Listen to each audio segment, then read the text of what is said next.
In this video, we'll be looking at 50 commands in the terminal for FreeBSD. Some you may know, some you may not, and some you should know.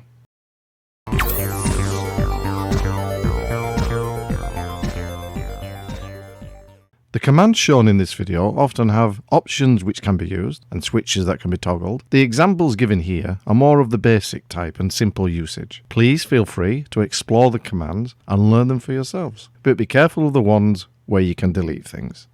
Number 50. Host. The host command is used to display the IP address for a given domain name and vice versa. And if we type in host, we get plenty of options available. And specifically, if we put host, let's say google.com, poor old Google, and it will tell you the IP address, the IPv6 address, and where the mail is handled.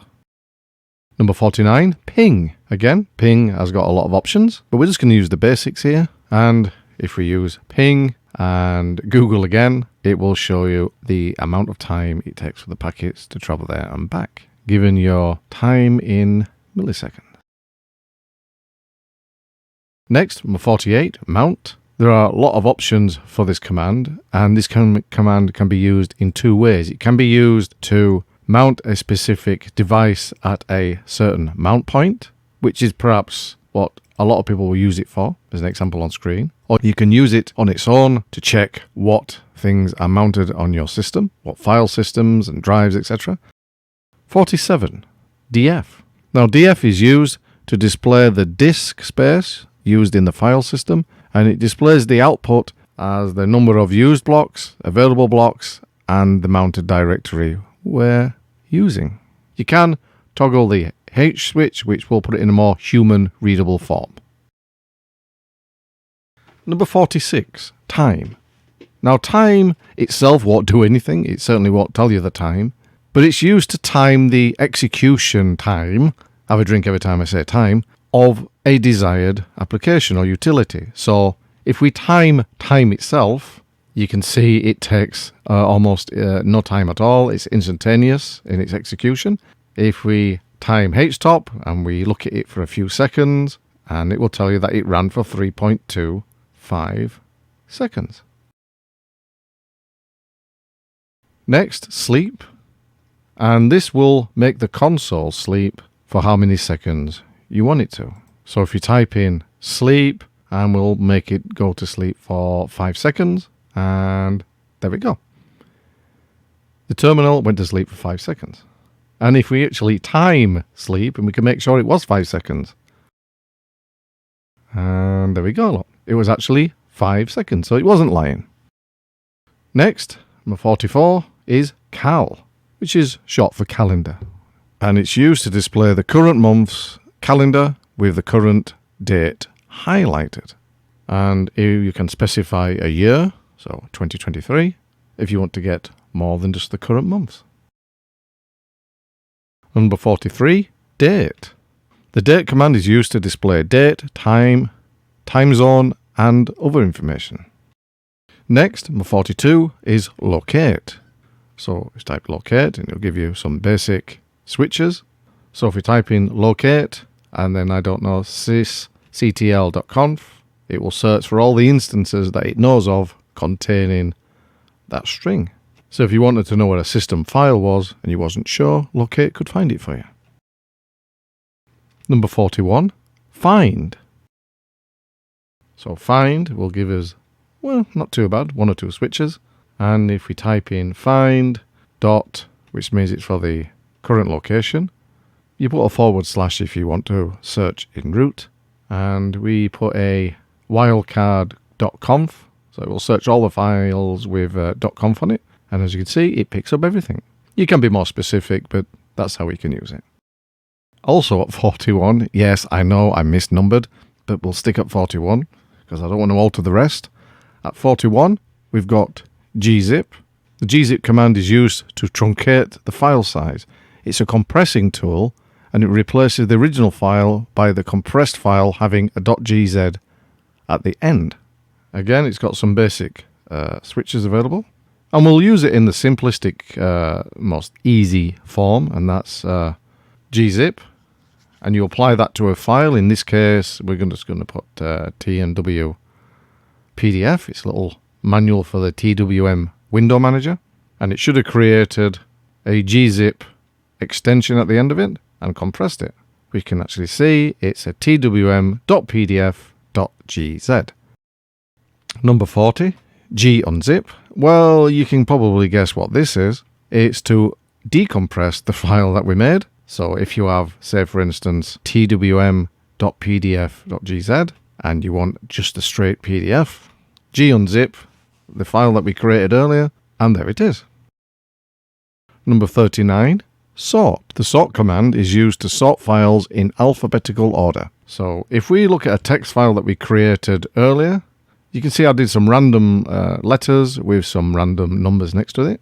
If we sort this particular text file, it will then display the letters in alphabetical order, and that's it, regardless of the numerical value. Next, number 38, we've got OD, and this is used to display the contents of a file in different orders, such as hexadecimal, octal, and ASCII. So using the same test file that we use sort on, if you put OD and then switch for B for octal, and it will display in octal format. If we choose T for hexadecimal, don't forget to put the X1 there as well, it will hexadecimalize it, if that's a word. And OD-C will display in ASCII format. Next, WC, and no, it's not referring to toilets, but it's referring to word count. And it's used to count the lines, words, and characters in a file. Number 36, uniq, and it's used to form a sorted list in which every word will occur only once. So to show you what I mean, if we cat test2.txt, and you will see that I put hello, hello, this is a test, and you want to only display the word as it occurs once, if we cat the text file and pipe it into uniq, it will show you that hello, this is a test. Number 35, PWD. Now, it doesn't stand for password, as I used to think it did. It stands for display the present working directory. So, more often than not, you'll be in your home directory. Number 34, mkdir, or make directory. And you can probably tell it's you can make a new folder or directory, and you give it a name.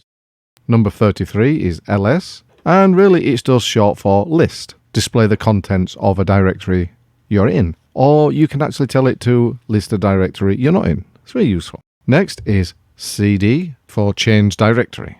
And if you want to leave the current directory you're in and change into, say, for instance, the one that we just made, you just put cd directory name and in you go.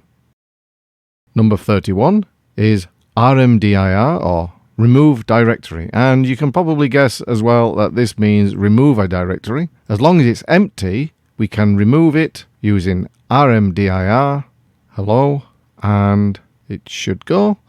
We'll just list it, and there it is. There's nothing there, it's gone.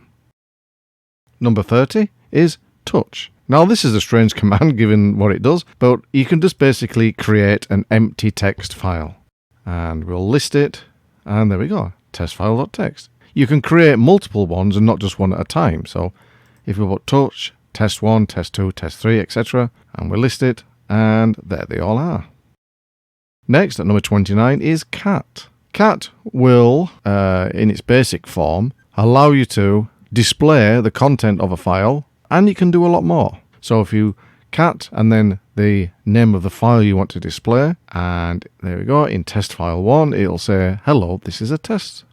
Next, at 28, we've got rm, which is short for remove, and you can remove a file. It's the same as deleting a file. So if you want to remove a file you no longer want, or you want to remove lots of files, and what we're going to do in this example, we're going to again use a wildcard and delete all the files with a .txt at the end. And we just list it, and they've all gone. You have to be careful with this because there's no undo, so you have to make sure you really want to remove the file. Next, at 27, we've got cp, and that stands for copy. The copy command is used to copy a file or directory. So we can copy, in this case, test.txt, and we can copy it into a new name called test2.txt. And if we list it, we have two. They will contain the same information, and you could look at it as perhaps, say, making a backup of a text file or a file that you want. The next one at 26 is mv for move, and it will allow you to move a file from one place to another without altering the contents. So if you move test2.txt into the new directory we created, called new directory, and then we change to that directory using cd, and then we list it, then we'll find this test2.txt in there, and it will no longer be in the original place. Next, we've got head at number 25. Well, what this will do is it's used to display the contents of a file, and it displays the first 10 lines only. So if you really wanted a brief summary of something without having to wade through it all, this will give you the gist of it. So number 24, tail, and like heads and tails, it will show the last 10 bottom lines of the file. Number 23 is more, and this is a useful way to display the contents of a text file. And unlike cat, which will zoom all the way down to the bottom, unless you, of course, pipe it into less or more, more itself will help you display the entire contents of the file, and there is a certain amount of control there. So the enter key will scroll the page down by a line, spacebar will move to the next page, B key will move to the previous page, the / key will search the string, etc. And you can use the arrow keys as well. Next, we have less, which is kind of the opposite for more or less, although it does exactly the same thing, but with a bit more control. It also contains some extra features such as adjustment in width and height and terminal, etc. And I just generally, it's generally favoured better.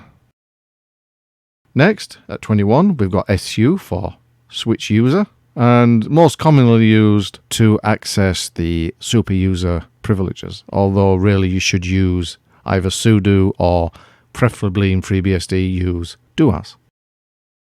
Next we have doas, which at number 20, which we've just been talking about, which is the preferred way of gaining super user privileges without actually staying in SU and preferably and possibly messing some of it up. So, but it does require a little bit of configuration in a text file, which I will put in the description down below of a previous video I made.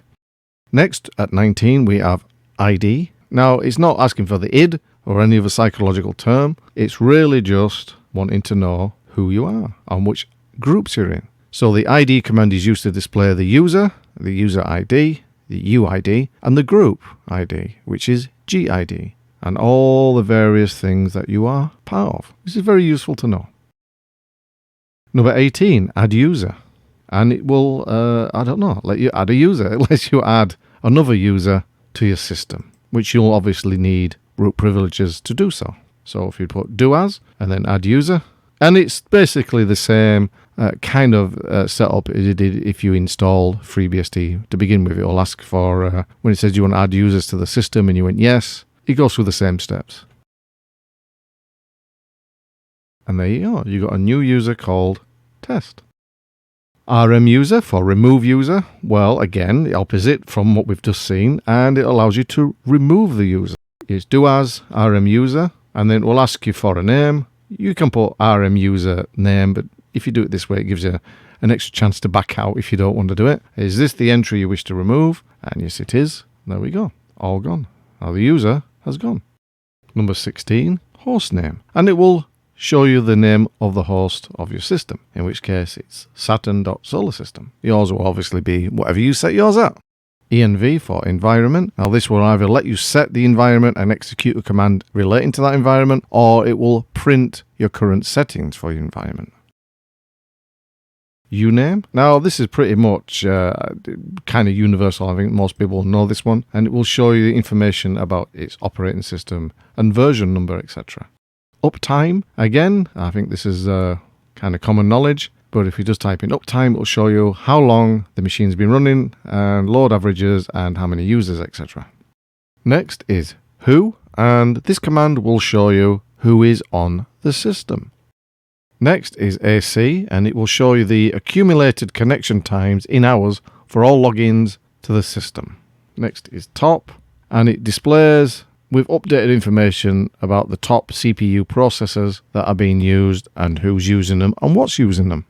Next we have man, and this is an extremely useful command which I think everybody should look at, and it allows you to access the manual pages for the various utilities you might be using if you want to know how to use them. And so usually you would say man and then the application you want to know about, and it's a good offline way to get information if you can't access Google or the FreeBSD handbook. Next we have freebsd-update, and as you can probably guess, it allows you to fetch and install the binary updates for FreeBSD. And because FreeBSD keeps its base and its userland separate, this won't update your userland applications, only the core of the system. Next up we have pkg for package. Again, a very important FreeBSD command, and it does lots of different things. We'd probably need its own video to do it justice. Pkg update, it will bring any updates for the userland packages. We will just put pkg and then upgrade, and it will show you anything that needs to be upgraded. You can of course use pkg to install software. You can use it to uninstall software, and it's a very powerful tool. Next we have KLD. Now KLD is something that not everybody will use all the time, but when you need to, it's very important. And it lets you load, unload, and keep a stat really of any kernel modules on your system. Next we have pciconf. And pciconf will list all the various PCI devices and the configurations, etc. on your system. So pciconf-L to list, and we'll pipe it into less to stop it from scrolling again, and it will show you all the various things that you didn't know about your system. And really it's a diagnostic tool for the PCI bus. Next we have dmesg, and really it will display the system message buffer. So everything that's occurred to your system when you boot it up and afterwards, etc., it gets stored, and this allows you to view it really at leisure. Next we have sysctl or syscontrol, and this can be a very powerful tool indeed. It can be both a diagnostic, a querying tool, but it can also be something that can set variables and set parameters of your system. So you have to be really careful with this one. And it lets you get or set the kernel state. So it's a really good and fast way to find specific information you might need. Next we have mixer. And mixer is an odd one. Not everybody will need this. But if you need to change or set some parameters regarding your volume or your music or anything like that on your system, especially use FreeBSD as a desktop system, and maybe you, for whatever reason, maybe you can't access the volume control via the GUI, you can on this. You can do it this way via the console, and it's really quite simple to use. If you put mixer, and we want to change the volume, say for instance, so we put mixer vol for volume, and it's currently at 87, and we can set it at 90, and then if we just put mixer again, and it will show you the new amount, which is 90 on both channels. Next we have, and this is such a large topic and command, and it really does demand a video in itself, is ZFS. Now it's the premier, the premium, the best file system you could have. It integrates into FreeBSD really, really closely, and the command will allow you to do everything that you want. So really, we can't touch on everything it can do, but if you put ZFS list, we'll pipe that into less again, it will scroll everything that's being handled by the ZFS file system on your computer and everything that you connected up to. Obviously, you can do a lot more, and that deserves a video in its own right. And special mention goes to bectl and beadm. I got slated for how I pronounce that, but also I'll say bectl and beadm. Now, they both do the same thing. They're boot environment managers or boot environment controllers, and they will basically allow you to make a snapshot of your system as it runs now, and if you make any backups or do anything that will mess things up, which I think we've all done, you can then revert back to before you did that. So it's always useful to do this before you make any major changes, like any updates, etc. if it doesn't go right, just roll back to before you do it and then don't do the changes again. So if we put doas bectl or bectl list, it will show you all the various snapshots we've made, and the same on beadm. It will also show you the same information. Slightly different arrangements. bectl will, I think, show it in alphabetical order, and beadm will arrange it by date. bectl is in the base system of FreeBSD, and beadm is available via ports. I do prefer beadm. It's got a few extra safeguards which I find invaluable, really, and I would recommend perhaps you use that instead of the bectl.